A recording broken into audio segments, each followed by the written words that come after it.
Hello বন্ধুরা, আজ আবার একটা নতুন ধরনের রান্না নিয়ে এলাম। পালং পনির দেখো বানাচ্ছি।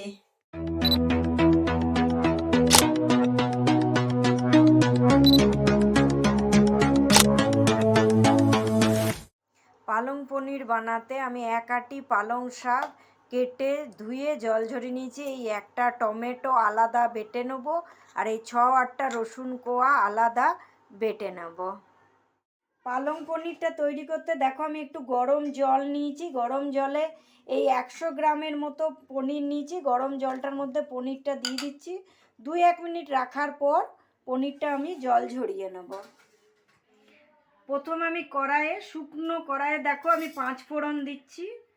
5 ফোড়নটা একটু ভালো করে ভেজে নিচ্ছি।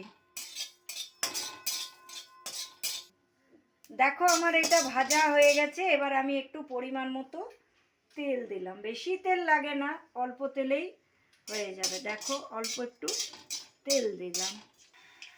তা এরপরে আমি টমেটো বাটাটা দিয়ে দিলাম, রসুনটা দিয়ে দিলাম, বাটাটা দিয়ে এটা আমি 2-1 মিনিট নাড়াচাড়া করলাম।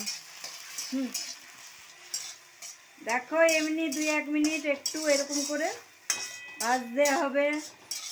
আর দেখো 2-1 মিনিট ভাজার পর আমি বেটে রাখা পালং শাকটা দিয়ে দিচ্ছি। দিয়ে এটা দেবার পরও আরও 2-1 মিনিট আমি ভাজছি।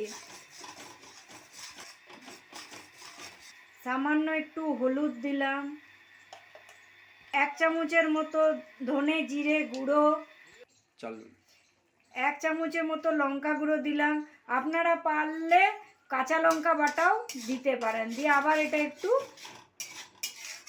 মিশিয়ে দিলাম। আমি স্বাদ মতো 1 চামচের মতো চিনি দিলাম, আন্দাজ মতো 1 চামচ নুন দিলাম। এবারে সব মিশ্রণগুলো ভালোভাবে 2 থেকে 3 মিনিট ভালো করে এগুলো নাড়তে হবে।